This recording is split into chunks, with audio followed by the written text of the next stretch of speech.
Hello and welcome to the IBF Education Podcast. Well, I'll be speaking to non-native English language learners about their experiences learning English and about why they chose to learn the English language in the first place.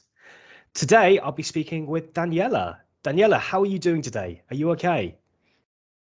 Hi, Jacob. I'm fine. I had a really nice morning, so I'm really thrilled about this conversation.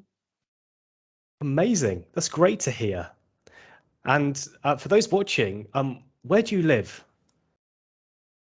I live in Argentina, Patagonia, uh, Chubut province. I'm near to the beach in the east of our province.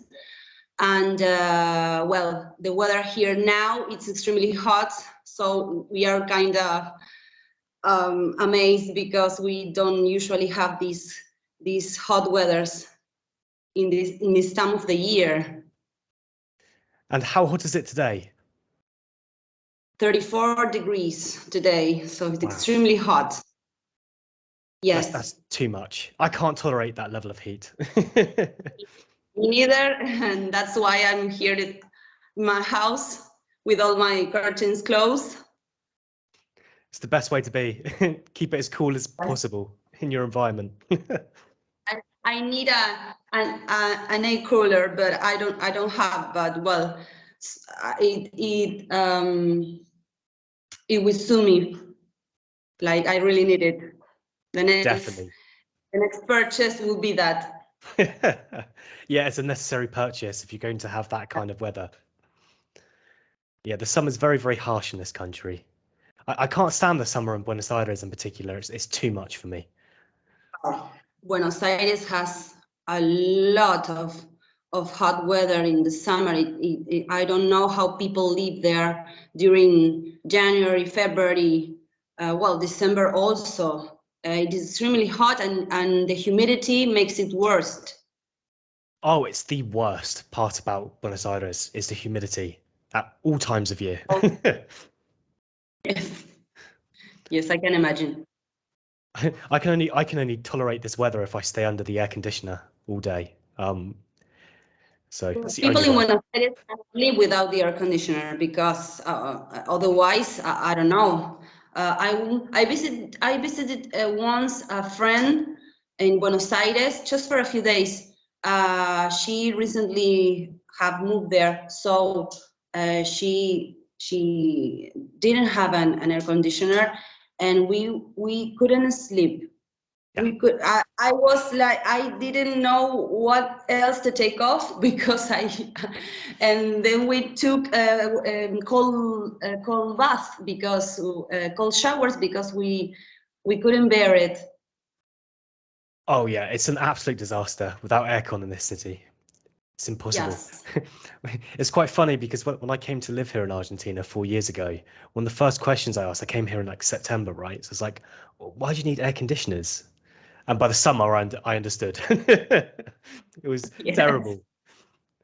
Impossible. It was a trap. September was a trap.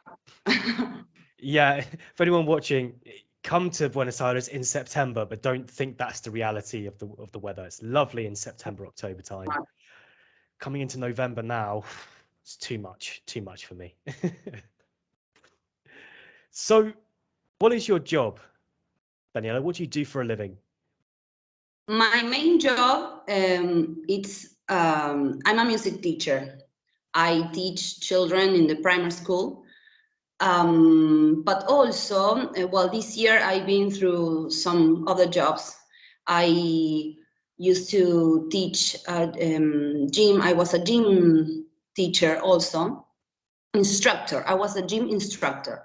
And apart from that, I do also astrology work. As an astrologist. That's awesome. Very diverse fields of employment. Yeah. Yes. I'm really into some different things, but I enjoy them all. That's amazing. That's the most important thing. You've got to enjoy it all. Yeah.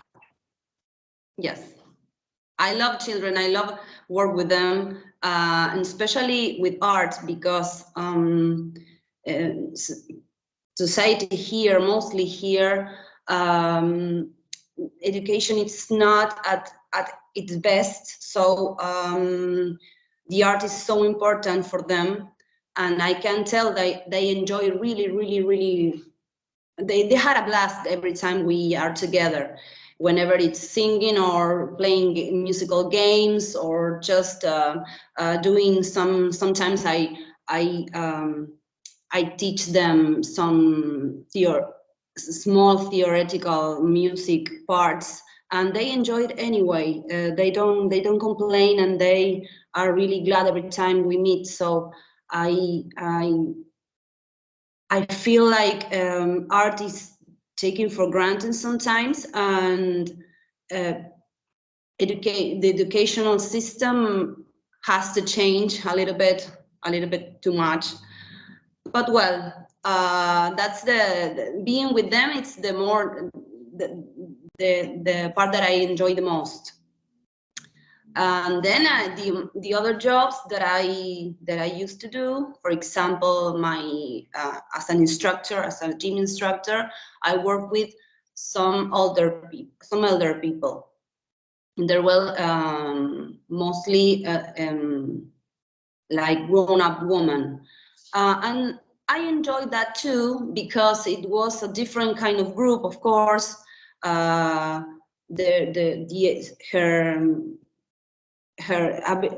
abilities to do things physically amazed me, because I was like, okay, so if you, in my mind I thought, if you are a person that continues to work out just for a small time during the week, it doesn't matter. It don't need to be a large workout.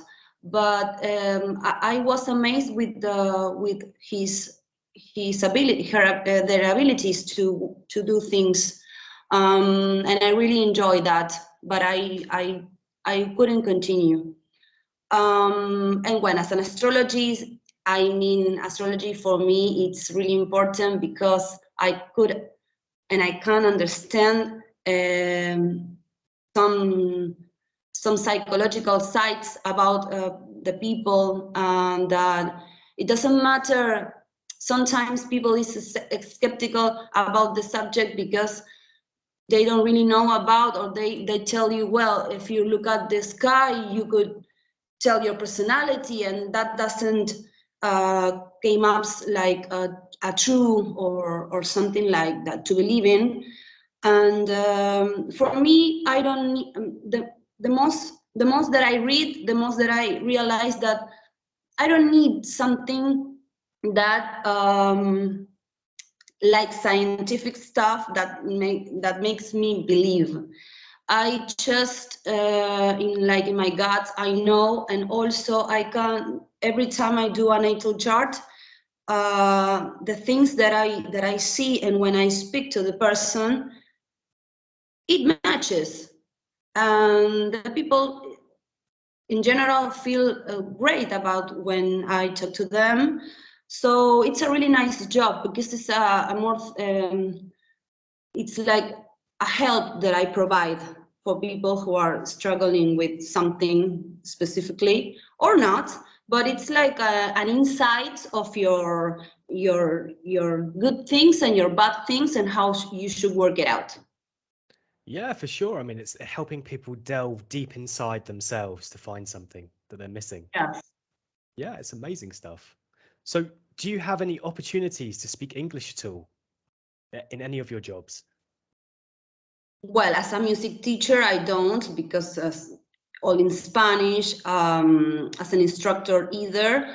But I'm really excited about, for example, doing some natal charts for somebody abroad. I would love that, because it's a challenge for me.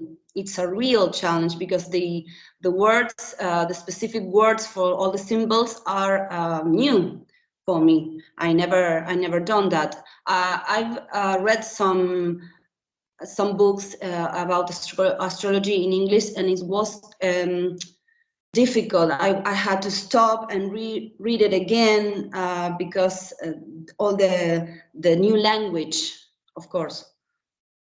Definitely. Yeah, there's definitely probably a lot of words that are very, very different and a different way of expressing the idea. Yes, And it's probably a lot longer to explain in English as well. I Spanish is think generally quite short. yes, and also in my mind, when I'm trying to explain a situation or something, an aspect, when I see it in the chart, an aspect means when two planets meet, and they could have a nice relationship or not a good one. I don't want to say a bad, but a stressful one.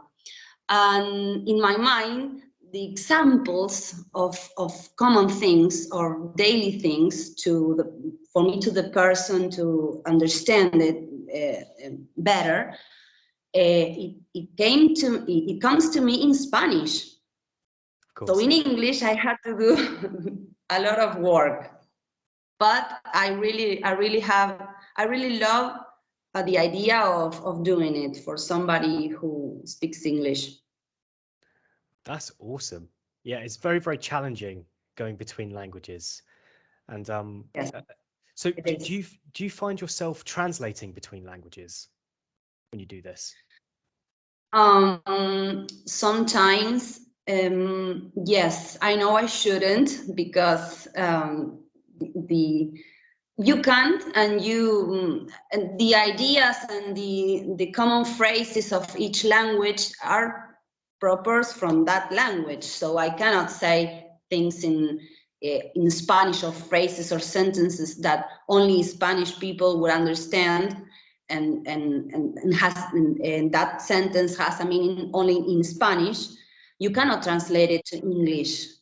But sometimes I think it's because I'm also an anxious person, so in my mind goes really fast, and I try to do it, but I know I shouldn't, because it's not the best way. You have to you have to try to explain yourself in the language that you are talking about, but not to translate per se something that is from another language. Exactly that. So why do you think you're translating in these situations? Because I think that it's because the idea comes faster in my own language than in the other one. The Right. lack of knowledge, of course, the lack of knowledge to say something that perhaps in English was easier to say, and I struggle in my mind trying to tell it as I would tell it in Spanish. So I think that's it. It's the struggle and the lack of knowledge. It's like a group of things.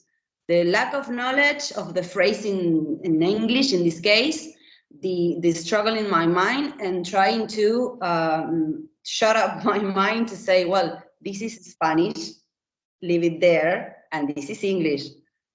Yeah, and there should be that separation, right? So what you're talking about is association there. I'll give you an example from my life, right? So as I've been watching my son grow up, it's been really interesting growing him up in a household in a Spanish-speaking country, but with me speaking English. So what I find is that he has certain associations to things in Spanish, but other things he associates completely in English. So, for example, if you were to say in Spanish, vení acá, come here, right? In in Spanish, he doesn't understand. But if I say it in English, he understands and he'll walk to me. But then other things, for example, I'll say, let's say bye bye, right? And we'll do this action. He won't do anything. But if you say ciao, he'll do it in Spanish. It's really, really, really interesting. So one of the key things, and this applies not just to children, but it's specifically the same for adults, right? Is that if you want to speak about things with fluency, then you must be able to differentiate those two languages and understand the concept in your mind only in that language. Now, this is not something logically you can do exactly. Okay, this is a very unconscious process. The process of this is really learning from your environment and from other forms of input, like reading books, watching things, listening to things, conversations with other people. And what you find is that the more conversations or more input that you have in these realms, the more you will associate it in the target language. So you probably associated astrology, for example, a lot better in Spanish, inevitably because you started doing it in that language. So now whatever you did in Spanish, you must emulate exactly the same, but with the English language. And this is how you'll pick up the vocabulary, the expressions, everything very, very quickly. So if you're reading books, as you already said, you've read some books in English, right? Keep reading the books.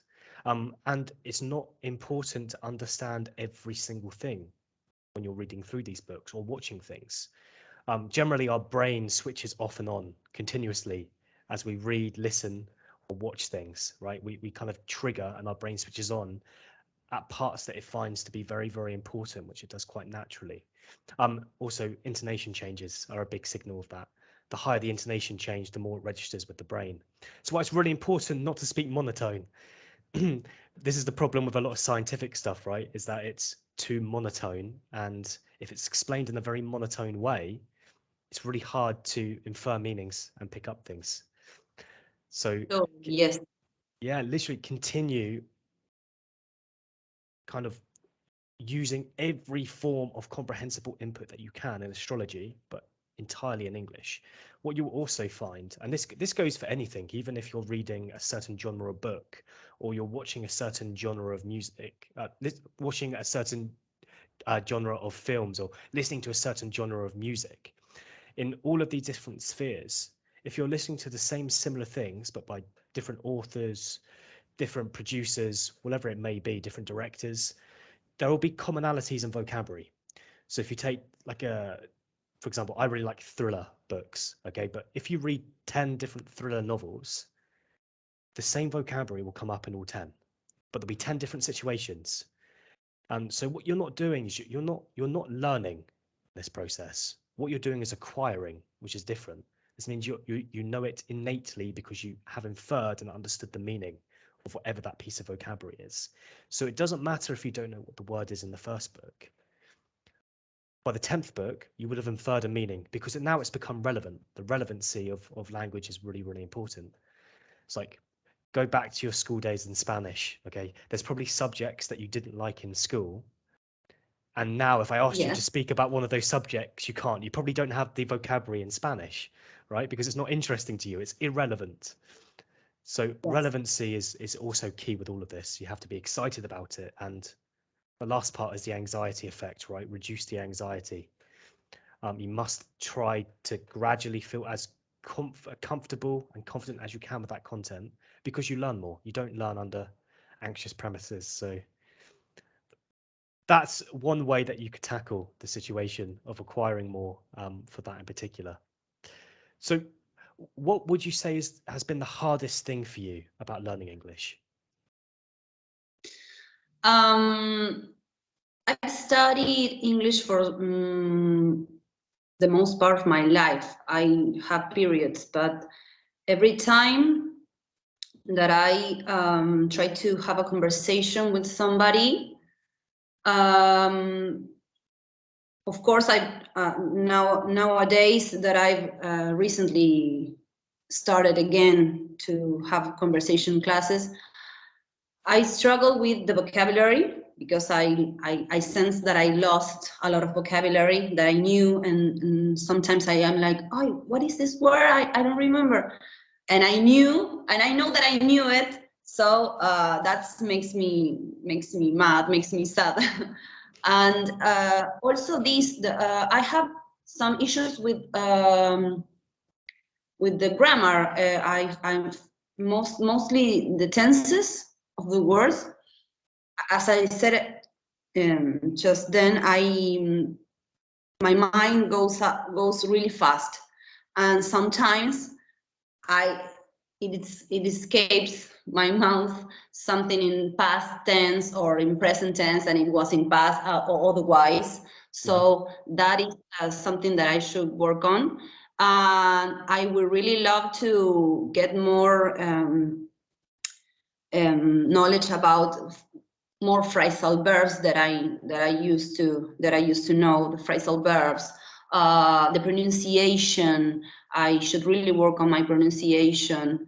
But that's I think that's the idea. Those are some interesting things. I'll start with your last point, pronunciation. Pronunciation is an interesting one for two reasons. I think it's important to be clear when you speak, but also there's thousands of different ways you can pronounce things based on regional accents and those kind of things, especially with the English language, because it is one of the most diversely spoken languages in the world. So you're going to have huge variations in this.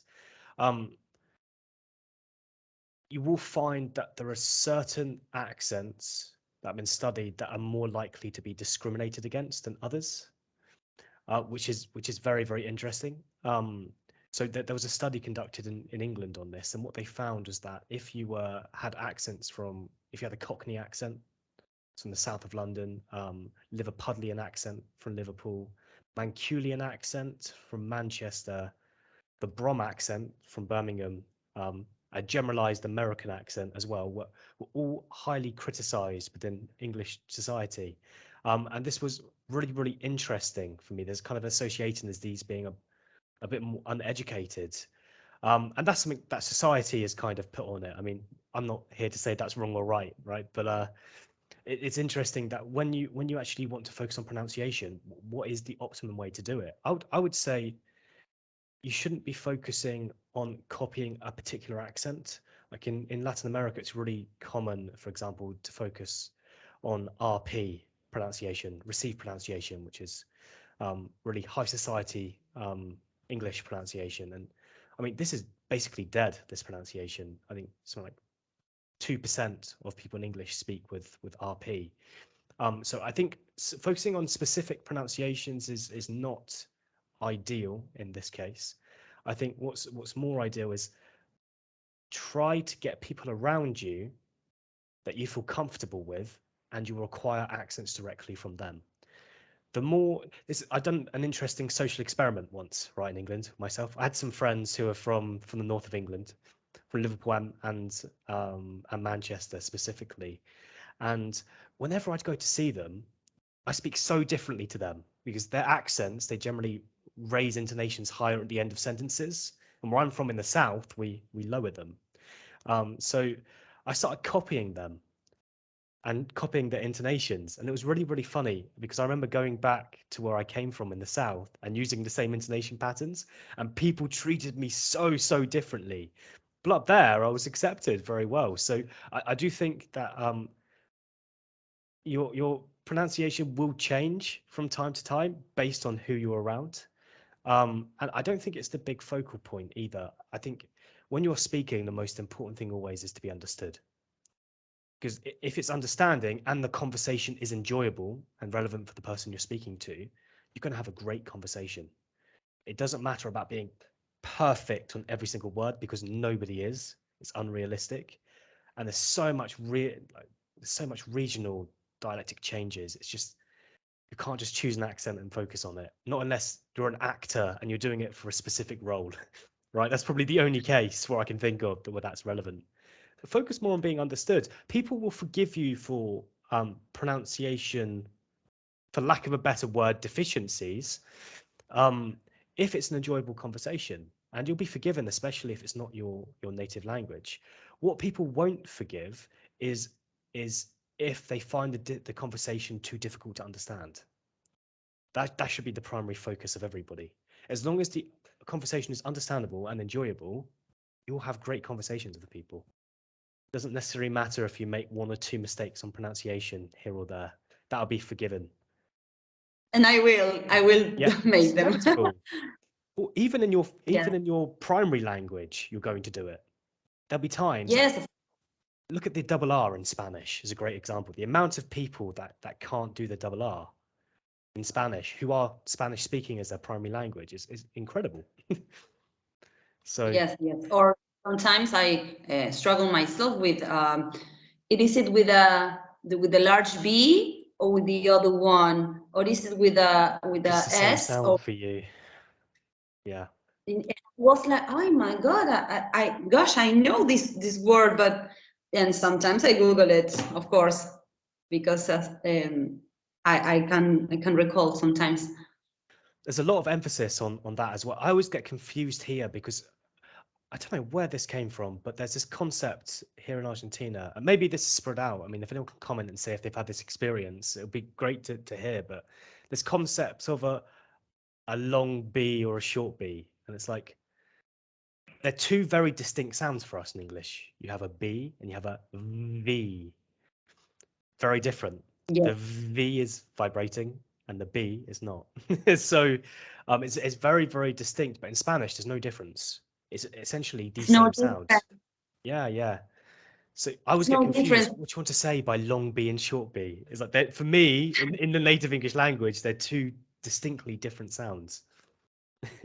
When I was a little girl at primary school, I remember the teacher would say to you, vaca or barco, for example.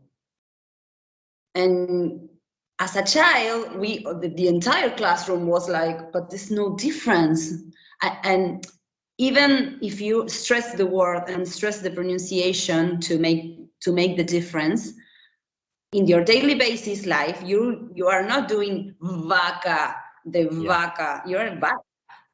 course.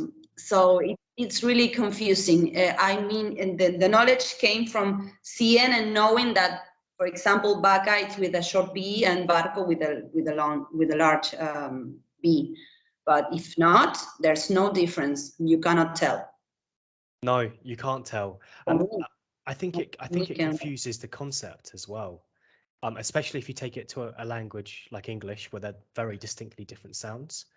The focus um, is too logical, right? So the way that you will generally learn how to acquire sounds is by copying, because sounds are instituted by the mouth, right? So when you look at children, they're copying you and how to move their mouth, and it's the copying that's the most important part of pronunciation. Without copying, it's impossible to acquire sounds. People try to do it by listening, and you can't do it by listening. You can do it later when the sound is registered in the database within your mind, right? But if you're coming from Spanish to English, in Spanish you have a certain amount of letters that have a certain amount of sounds, and that's it. Maybe I don't know off the top of my head, but there's not many sounds in Spanish compared to English. Maybe there's 28, something like that, around that region, including the double R and the Nye. Um, English has 44 sounds, but we only have 26 letters in our alphabet. So you cannot distinctly make these sounds based on a combination of letters like you do in Spanish, right? So there's a huge amount of sounds that you cannot tell through the written form in most occasions. And it's something that you have to instinctively learn by copying your environment. Um, so I think people put too much emphasis on pronunciation, then you put more emphasis on copying. You copy from everybody, especially, and I think this is the only difference between adults and children learning a language, actually. Um, Children have to do two things at the same time when they're acquiring a language, right? They have to copy, but they also have to learn the life experience associated with what they're copying. Okay, so a simple example, when to say hello at the beginning of greetings. Well, it takes repetition of that exact same event to be able to do that. Whereas adults, they already have the context. The context already exists because they've lived their whole life in one language. So now all they have to do is associate the sounds and the words with that context. It's a shorter process, actually, for adults to learn. There is a plateau for adult learners. I think, from my experience, the plateau is somewhere between B1 and B2 level. And it's because you are learning so fast as an adult because you've already gauged context that the only thing that limits you in your ability to recall vocabulary when you need it is time. And this is something that people, I think, always mistake. People are like, I need to learn English in 2 months. You can't. Just on the You logical can't. basis of, well, look, you can speak specifically about really specific topics in 2 months. That's entirely possible. but super specified and super specific. But you can't speak a whole language fluently like that. And I No. mean, the idea of fluency is really talking about what you're interested in. There's nothing more than that.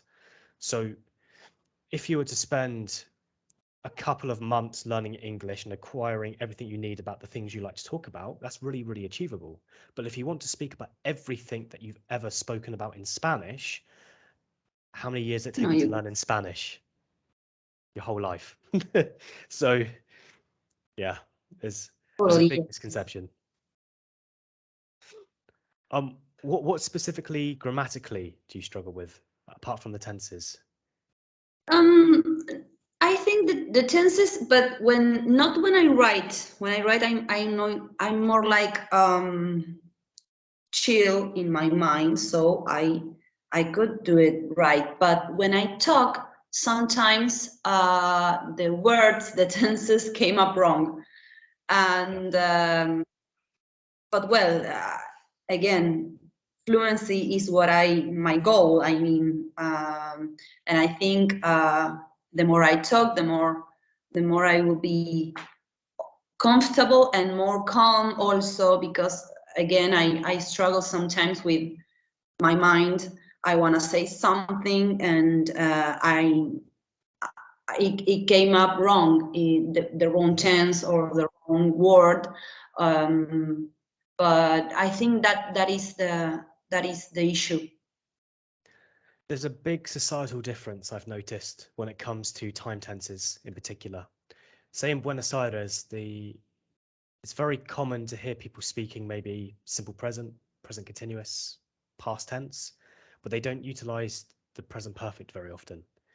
And I think I've thought about this a lot over the years, and in English society, especially in most situations where you're just maybe acquaintances and not friends with people, or you're in professional environments, um, present perfect is a really, really useful tool because it helps you summarize situations without being time specific. So, and also it helps not waste time if you don't see people regularly, right? So, uh, maybe here, um, you may said, what did you do this year? Assuming you didn't speak to somebody for a whole year. By asking it in the past, you're asking for details, right? If I was to in English, I probably wouldn't use the past tense there unless I was really interested in hearing every single thing that's probably happened that's significant in that person's life. It's more likely, because we only have a limited time together to talk, I'll generalize it so we can get to the important stuff. So I say, how has your year been? Okay, so I haven't asked you to be specific about anything. So you have two ways of replying here, and it really depends on um, how important it is for you to continue this part of the conversation. It's a very polite mechanism. So if I use present perfect in the question, it is almost a form of respect, metaphysically, I think. So you get to choose what you say. You could just say, yes, I have had a great year, thank you. How's your year been? All you've said is that it was great in general, but you've not given anything specific. You could also, though, transition to the simple past if you want to give details. So you could have said, yes, I've had an amazing year. Thank you for asking. I did this, I went here, I met this person. And it's a natural transition to the past to label important moments. And now this is really to be dictated in the conversation based on what you want to say. I think this is one of the strengths of the English language is that, and I think it's one of the biggest difficulties Spanish speakers have with English as well, is that your questions are very direct because you have a bit more of a personal connection, I think, in this culture, more so than us in British society anyway. You definitely, you're not just acquaintances, you become friends with people very, very quickly, which is very different to us. So I think utilizing these tenses, you must have more experience with native speakers in particular, or read and watch a lot of things relating to that particular way of conversing with somebody.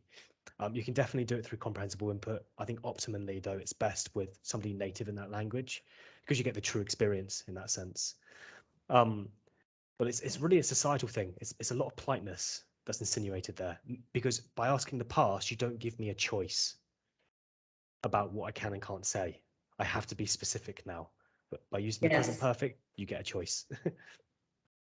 I get it. Yes, you're So right. yeah, it's a very interesting thing that I looked into in language. I thought, okay, well, that's why you're very personal here with the Spanish language. But I guess we don't need to know every concept about our friends' lives in England. We want to get to the important stuff. Okay, have you seen Liverpool played recently? Yes, I have. I watched them yesterday. Beat Manchester City. That's what I hope to say.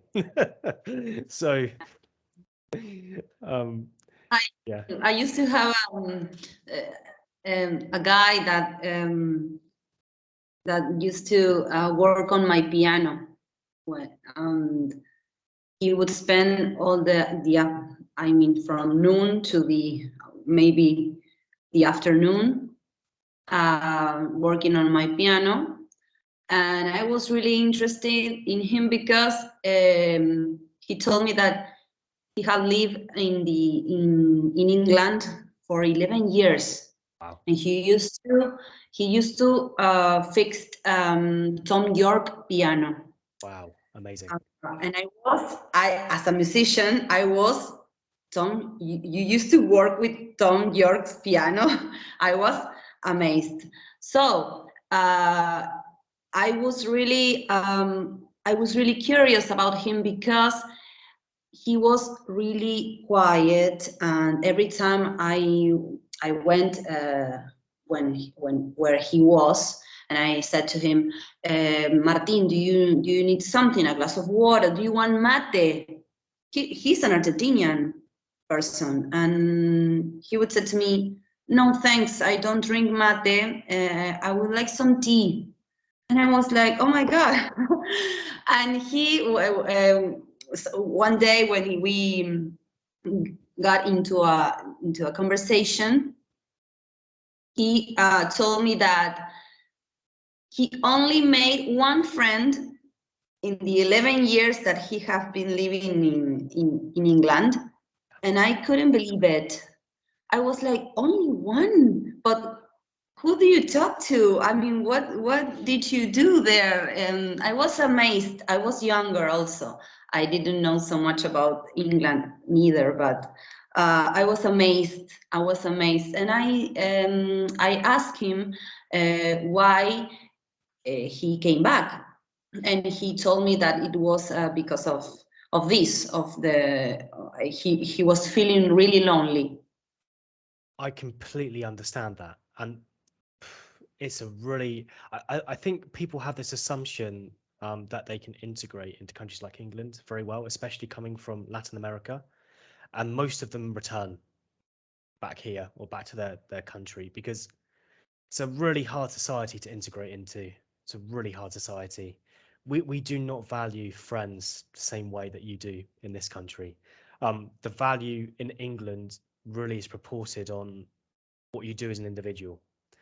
So yes, of course, we have friends and we like to go out drinking and things.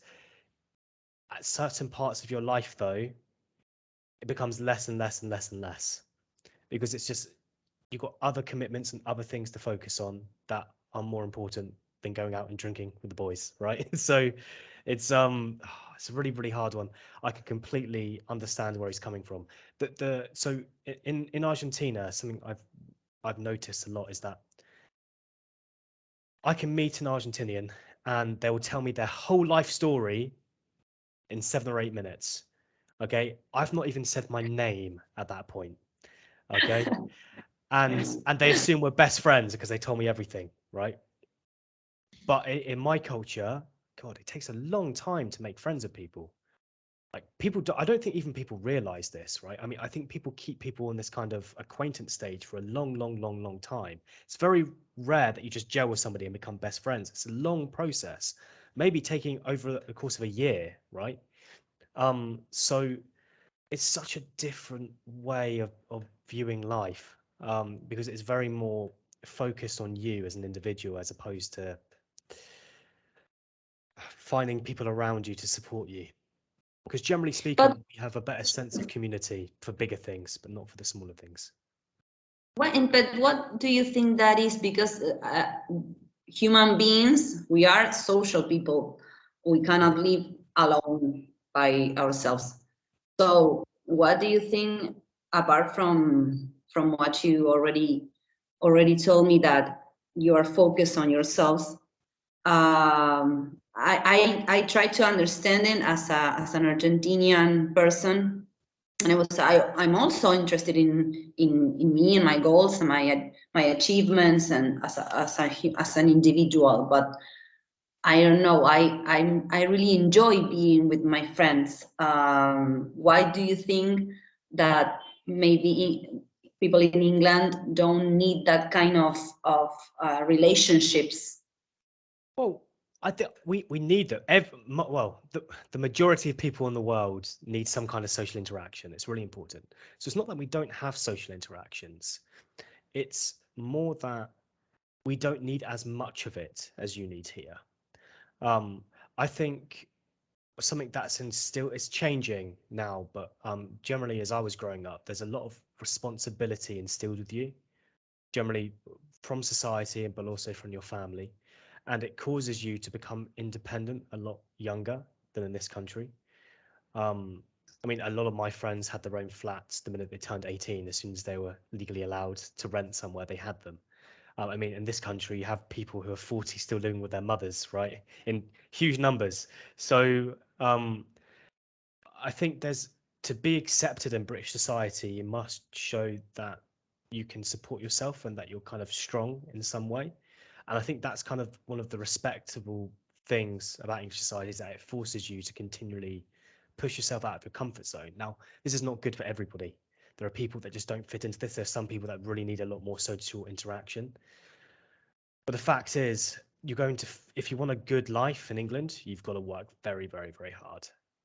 And you are judged on your merits and how you service society. So the better you do, the more friends you're likely to have. And also, the more likely your friends are going to understand if you can't do something because you're achieving something higher, right? Because I know for a fact if I went back to my local town where I came from, I guarantee you the same people will be drinking in the same pub as they have done for many, many, many years. But some of the people won't be there anymore. And some people will stay together, but generally speaking, they're not as successful in most cases. To be successful, you've got to be able to do a lot more things alone in England and be happy to be by alone because that's going to be everybody's going to be working and pursuing their careers and working as many hours as under the sun to achieve something. Um, and so it becomes very, very, very different very quickly. Maybe family has something to do with it as well. If you are married, obviously it's going to be your relationships with friends are going to change. If you have children, less time for friends. Um, Probably in England, we're more likely to do that younger than here in Argentina in particular. So I think there's a lot of reasons. I think it's just the value that's instilled. You have a very big consensus in this country that friends and family are your only support networks. Um, and I would argue at some extent it's a detriment because a lot of people feel unsatisfied because they're not able to do things because there's so much time in your week dedicated to friends and family. Maybe I would see my friends, if I was lucky, 1 or 2 hours a week. Maybe for me personally, maybe it was once a month, right? And that was enough for me because I was focusing on my other things that I had going on, and there was socialization involved in that, and that was enough for me. But it's really a social construct, I think, mainly. Um, Yes. yeah, probably. I think also that I would say that this has changed in England to some extent. You are finding, I mean, you don't have to look far into data to find it. I mean, loneliness is one of the biggest causes of depression. Suicide rates are up astronomically, particularly for young men in particular, more than women. Um, and I think that is contributed because of the loneliness. So there is definitely things that have to be worked out in our society as well. It's definitely not perfect in that sense. But generally speaking, if you can find your place in the society, you'll do pretty well in England. In Argentina, you don't really need to find your place. You just need to make sure that your family and your support networks are there. right? The greater society doesn't matter because people don't really, if they don't know you, they don't really care like that. All right. So it's interesting. It's big differences there. Yes, there are. Well, Daniela, that was an awesome conversation. Thank you so much for doing this podcast with me today. Thank you for inviting me. I had a really nice time. Yeah, it's been a pleasure speaking to you. And, Likewise. and for anybody watching, thank you for tuning in. And I look forward to seeing you again on the next episode. Goodbye for now.